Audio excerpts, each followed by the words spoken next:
Today's video is a tutorial on this rather fun purple and silver winged look.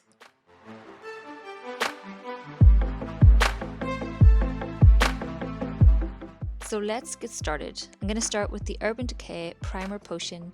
I'm going to apply that all over my lid, just using my finger. I'm then going to take Walk of Shame from the Basics palette from Urban Decay. You just want a flesh toned eyeshadow all over the top of your primer. It just helps eyeshadow blend over the top. I'm then taking my Naked 2, again from the Basics palette, and I'm applying that just above my crease with a fluffy blending brush. This is just again to help everything blend out whenever you apply the colours next. Next, I'm going to take Fishnet, again from Urban Decay, from a really old palette, and I'm going to pack that on the inner third and the outer third of my eyelid. I'm also going to use this up into the crease, so I'm flipping the brush over, which has the colour on it, and I'm working that into the previous blending crease colour. So you can see I'm just lightly working it in, and then I'm applying it onto that outer third of my eyelid. Now this colour may not be available from Urban Decay anymore, but you can use any metallic kind of pink shade, whatever works for you.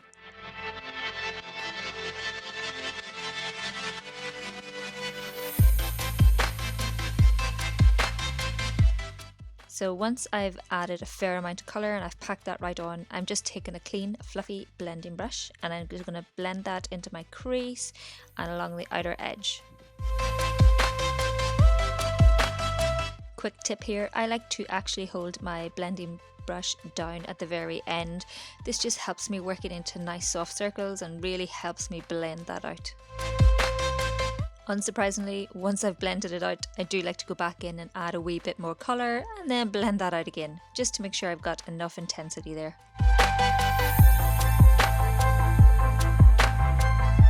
Next, I'm going in with Ransom from that same Urban Decay palette. As you can see, it's a dark blue, but it definitely has a purple undertone to it.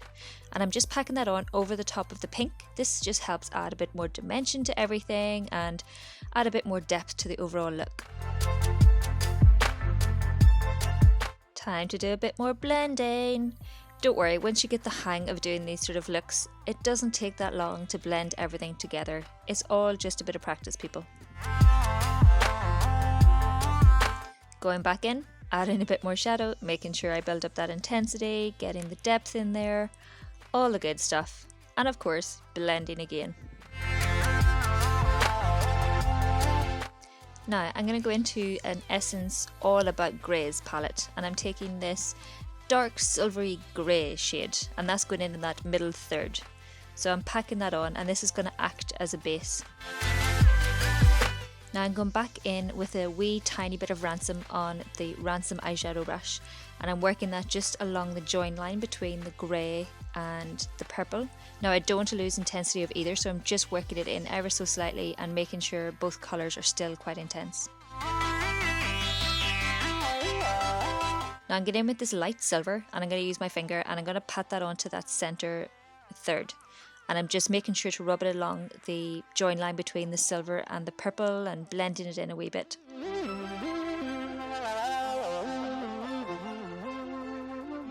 Now I'm going back in with Fishnet, and I'm taking that on a thick angled brush and I'm just running that along my lower lash line and joining that up to the pink that is applied above, so it's all joining up all nicely. Then I'm going to go back in with Ransom and repeat the process. So I'm just running that along my lower lash line on the same angle brush and just joining it all up. I do like to smudge it out a wee bit with my finger at this point. I'm just checking the eyeballs. Now we're on to this L'Oreal Super Liner. I really enjoy this. And I'm keeping it as close to my lash line as possible to start with. And I'm just going to lightly line along my top lash line. You see, I'm just gradually working that line. I'm just doing it in short strokes. So I'm just taking my time and I'm working it, and I will work it out towards the outer edge of my eye, and then I will go in and create the point in around my tear duct.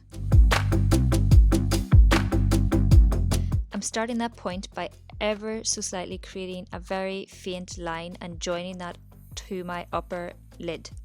Now I do go off camera here, which is very useful, but I'm literally just creating a point between my upper lid and my tear duct. So I'm making an almost triangle, I guess you'd call it. You can see it there ever so slightly. And then I'm just going to gradually work on joining that to my lid. I'm going to thicken the line, as you can see here, towards the outer part of my lid, because I'm going to do a flick. So I've just stretched my lid. I wouldn't recommend stretching your lid the entire time because it needs to still work. But you can see I've just stretched it so I could fill in the more wrinkly bits, I guess you'd call it. Now I'm just creating the point and the flick on the outside. So I'm doing that by making sure it kind of lines up with the end of my eyebrow. So I like to give my eyebrow a quick fix, create the dot, and then lightly draw the line from the dot in towards the edge of my top lid. And then I will gradually work that along to meet to create a triangle. So you just want to take your time, and the more you practice it, the easier it gets. So you can see the finished-ish product there. So that you've got the point on the inner tear duct and the flick on the outer side. They kind of match up. So now I'm taking this black powder and I'm putting that over the top of my liquid liner just to make sure there are no fleshy bits showing through. The joys of wrinkly lids. Now I'm just going to line my waterline with this Jordana 12-hour made to last liquid eyeliner pencil, and you want to just take any black pencil and do your waterline. I'm not going to show it because it's a bit gross. Now I'm curling my lashes and I'm going to go in with my NYX Doll Eye Mascara, which is a recent addition and I'm thoroughly enjoying. So I will do my first coat on my top lashes, give it a second, and then I go in with a second coat, making sure to coat the top and the bottom lashes. I like to go over the top of the top lashes just to make sure they're thoroughly black. Now I always love to comb through my lashes with a nice metal lash comb to get rid of any clumps. And a quick tip here, leave your mascara, if it hits the top of your lid, leave it a second and then you can just roll it off and flick it off. So this is the finished look. I hope you have thoroughly enjoyed it and picked up a few tips. If you have any questions, please let me know down below. Thanks a million for watching.